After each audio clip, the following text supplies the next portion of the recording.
Converso agora com a pesquisadora da Embrapa Mandioca e Fruticultura, Fernanda Vidigal Duarte Souza, para a gente falar um pouquinho sobre micro-organismos que reduzem o tempo de produção de mudas de abacaxi.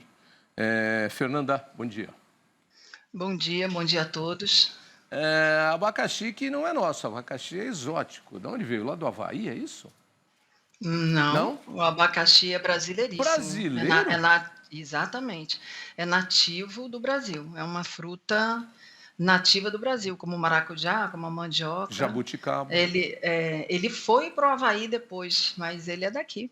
Levaram para lá, porque muita gente acha que o Havaí é um grande produtor, então é nosso. O Não, é abacaxi é nosso. nosso. O abacaxi é super E nosso. eu adoro o abacaxi, adoro Aham. abacaxi.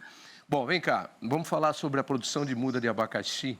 É uma curiosidade que eu tenho. Às vezes, quando a gente come um abacaxi em casa, a gente corta aquela coroa e a gente coloca aquela coroa e sai um abacaxi ali. É um método que a gente usa só para brincar. Mas como é que é a produção mesmo industrial de mudas de abacaxi? Ou seja, em escala. Como é que vocês trabalham?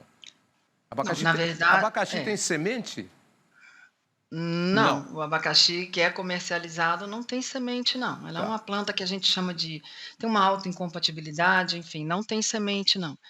Na verdade, a multiplicação de muda é feita o abacaxi, não sei se você sabe, que são de 30.000 a 40.000 mudas por hectare, né, plantas, né, Cada por hectare. gominho daquele, cada ondulaçãozinha daquela é um, não é isso? Cada olho daquele é um negócio, mais ou menos. Não, não, Não? não, ali é o olho, não. Mas Que eu coisa. tô falando assim, quando você vai cultivar, Ah, você pode ter de 30.000 a 40.000 plantas num hectare. Então você imagina que a produção de tá. mudas, a gente precisa de muita muda, né. Mas o produtor normalmente ele utiliza a muda do plantio, porque depois que você colhe na base do fruto, onde estava o fruto, saem várias outras mudinhas, né.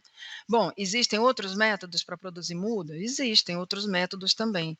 Existe um método chamado seccionamento de talo, por exemplo, que é um método que a gente ele é praticamente convencional, mas existe um método que é feito em laboratório, que é a micropropagação, que a gente consegue produzir muda em larga escala, nós estamos falando realmente numa escala muito larga. Por quê?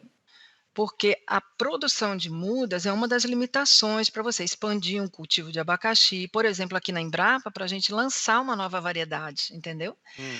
Você não pode lançar uma nova variedade se você não tem mudas a oferecer, né. Tá. Então a gente usa essa técnica, que é a micropropagação, para produzir mudas. Bom, então E ela peraí. tem Você tem a micropropagação é a que você consegue em maior quantidade, em larga escala. isso, A mas é outra uma técnica de laboratório. Tá, outra é o seccionamento do caule, que você porque é isso, dá um abacaxi aqui e são aquelas outras mudinhas que saem lateralmente, é isso, do pé. Aquilo você pode plantar, mas é muito pouco, não dá em larga escala. Mas esse é o método convencional. Depois, um Tá. pouco além do método convencional, tem o seccionamento de talo, que você pega o talo, reparte ele no meio.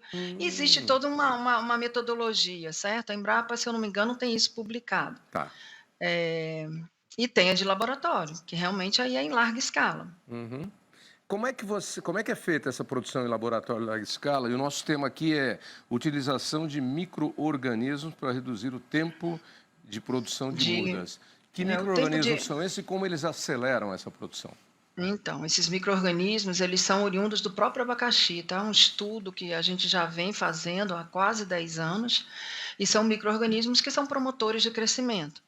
Então, como eu falei para você, a micropropagação, que é essa produção de mudas em larga escala e que é feita em laboratório, você imagina que quando você tira a planta do laboratório, ela precisa se acostumar ao ambiente fora do laboratório. Então, esse período a gente chama de aclimatização, e é um período que costuma ser longo, né. O que que acontece? Ser longo onera muda fica com um custo alto. Existe uma série de problemas, então a gente tentou resolver esses problemas utilizando micro-organismos, né, que são bactérias praticamente, né, dos nossos isolados são praticamente bactérias que são oriundas do próprio abacaxi e que são promotoras de crescimento. Então ela reduz esse tempo de aclimatização e possibilita a obtenção de uma muda, mais barata. E a muda que vem do laboratório é uma muda sadia, uma muda, vamos dizer assim, de um vigor bastante interessante. O abacaxi é interessante por vários aspectos, né? Parece que cada gominho daquele é um fruto, é isso? Teve. Não, Não. cada gominho daquele era uma flor. Cada gominho era uma flor, tá. Era uma flor. Mas ele Cada precisa. olho, a gente chama de Olho, olho, né, é o olho. olhinho do abacaxi. São aqueles calombinhos lá. Mas ele precisa de polinização ou não? Para um melhoramento, ele precisa ser polinizado sim. Quando a gente fala de melhoramento para obtenção de nova variedade, para o cultivo não. Ele é um cultivo de propagação vegetativa, então a gente propaga, cultiva por mudas, que são ou essas mudas que a gente retira da própria planta, né, o produtor usa isso, Uhum. ou pelo seccionamento de talo, ou por mudas micropropagadas, né. Uma Então vez. assim, E não há é muito interessante porque uma vez eu tive a oportunidade de ver uma plantação gigantesca ali nos arredores de João Pessoa, na Paraíba. lá tem muito. Antes de chegar ao aeroporto ali, a gente estava voltando do interior e depois a gente até foi visitar, eu pude apreciar. E as mudas vêm todas do mesmo tamanho, né? Então você tem uma padronização de produção. Cresce tudo mais ou menos do mesmo tamanho e no mesmo tempo. Quando ela vem de laboratório, Tá. Quando ela vem do campo, não, esse é um dos grandes problemas, é a falta de padronização de mudas, Aí no campo. você vai ter coisa que já vai estar em ponto de colheita e fruto que não vai estar em ponto de colheita, aí atrapalha toda Exato. a metodologia e o processo de produção. Por isso que o ideal é produzir em laboratório mesmo, para você ter tudo dentro do padrão. Hoje o ideal é isso, até porque você consegue obter uma muda realmente livre de vírus, né. A gente faz uns tratamentos anteriores com as nossas matrizes, para que as plantas estejam livres de vírus antes da gente multiplicar. Esse é o ideal, mas o nosso produtor não tem, vamos dizer assim, ele não tem essa tradição, tá, não tem Uhum. tradição de utilizar esse tipo de muda. Então uma parte do nosso trabalho também agora, utilizando esses micro-organismos, que a gente não está utilizando agora só na muda também, o projeto evoluiu, isso tudo é resultado de projeto, né, o projeto evoluiu para a gente utilizar esses micro-organismos também em diferentes etapas do cultivo, né. Hum. Então a ideia também é levar isso para o produtor, de uma forma concreta, aplicada e que possa mudar um pouco essa realidade, né. Você falou que ele não tem por tradição utilizar as mudas de laboratório. Então, eu imagino que a maioria dos produtores utiliza alguns outros processos que não são as mudas de laboratório. Mas É. ele conhece as vantagens ou onera muito em custo para ele a questão? Onera muito. Esse é um dos Ah, grandes esse é um dos problemas, grandes onera problemas. muito. É uma muda muito cara, né, Tá, até o momento ainda é uma mu porque é isso que eu estou lhe falando, nós estamos falando de 40.000 plantas por 1 hectare, tá. 35.000 plantas, imagina, se a muda for 50 centavos, faça a Hum. conta. Ninguém é difícil, né. Então o nosso trabalho está muito em função disso, baratear essa muda e tentar transformar ela num produto que possa ser acessível, né, para os produtores, nem que seja para eles fazerem matrizes, né. Uhum. Você falou aí em novas variedades de abacaxi. Eu conheço mais o Pérola, o Havaí. Quais são as outras variedades de abacaxi que tem? Então, o pérola é a nossa variedade mais plantada, né, mas ele tem Sim. um problema seríssimo, porque ele é suscetível à fusariose, que é uma doença grave aqui no Brasil, para o abacaxi, né. Então a Embrapa, por exemplo, desenvolveu materiais que são resistentes à fusariose.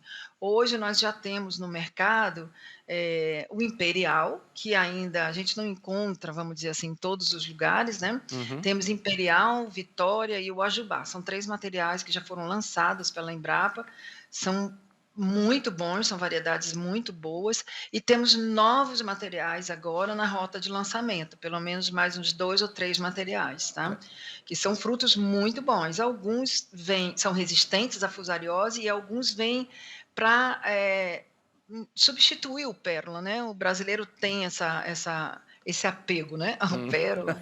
O Pérola é meio uma paixãozinha do brasileiro, né?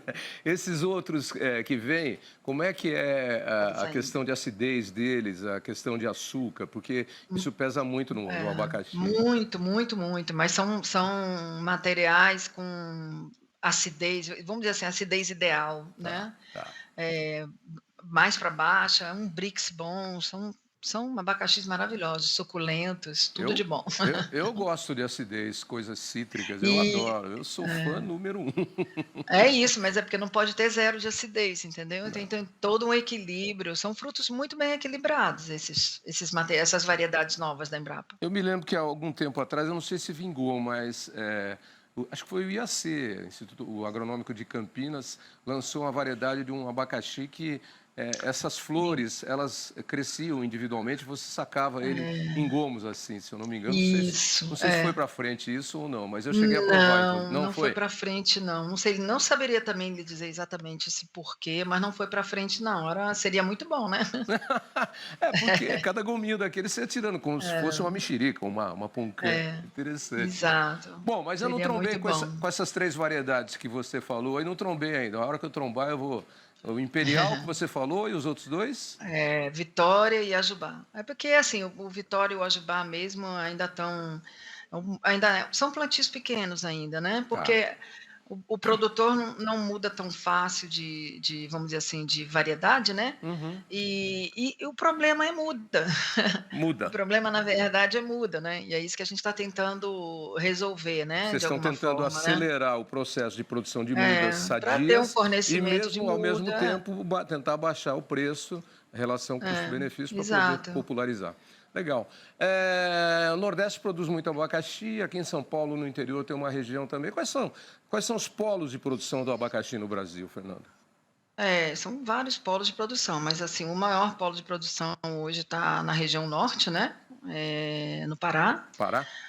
No Pará, hoje, né. E polos de produção nós temos na Bahia, na Paraíba, São Paulo, tem alguma coisa, na verdade se planta abacaxi no Brasil todo, sabe. O abacaxi é uma coisa, vamos dizer assim, ele é de pequeno produtor. Uhum. Não é um cultivo de grandes produtores, né, então nós temos muitas, como se diz assim, microrregiões onde você encontra abacaxi. O Maranhão hoje está plantando abacaxi, no Pará, assim, a região norte tem, porque quando se perguntou de onde era o abacaxi, É. o centro de origem do abacaxi está lá no norte e nós temos alguma coisa aqui no sul também. Ah, tá. Mas o centro de diversidade, onde você tem, vamos dizer, todos os tipos de abacaxi, está na região norte. Legal. Não sabia. É, Obrigado pela aula de abacaxi aí. Realmente então, você descascou um abacaxi para mim aqui, porque eu estou pois percebendo que eu é, não sabia nada de abacaxi, a não é, ser apreciar o abacaxi, que é um fruto é. delicioso. Para você ter uma ideia, É. aqui na Embrapa nós temos o que a gente chama de banco de germoplasma, que é como se Aham. fosse uma coleção de Sim. vários tipos diferentes de uma espécie, e nós temos pelo menos 800 tipos de abacaxi diferentes, 800. Olha que interessante. Olha, travou aí o sinal. Não sei se a gente consegue recuperar, João, mas eu ia até Forma de completar. melhoramento. É.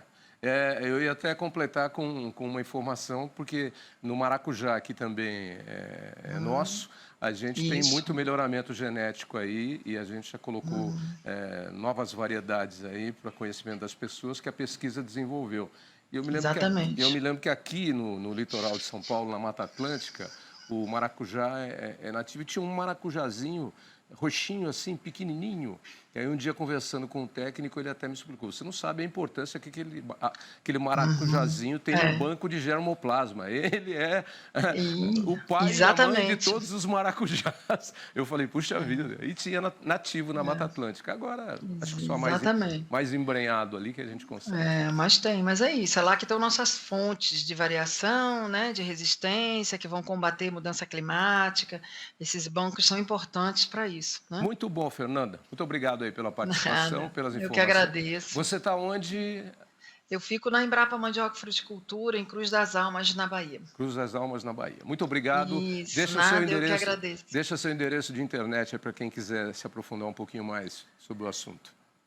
Tá, eu deixo com Ok. você isso? O Onde que eu Embrapa, deixo? não pode falar, www.embrapa, né? Tá, Tá, fernanda.souza, com Z, @embrapa.br. legal. Muito obrigado sempre Ah, pela tá, participação de vocês e pela gentileza. Eu até usei vocês obrigada. aí, porque tinha um amigo aí que tinha uma área que é, sobrou de herança do pai para ele e tal, e ele queria plantar mandioca e não sabia nada. Ele falou, você pode me ajudar? Eu falei, eu vou ligar lá para o pessoal da Embrapa Mandioca para fazer as perguntas que você quer Isso. saber. Ele falou, me faça a lista aí. Aí eu fiz, fui muito bem atendido por vocês. Muito obrigado.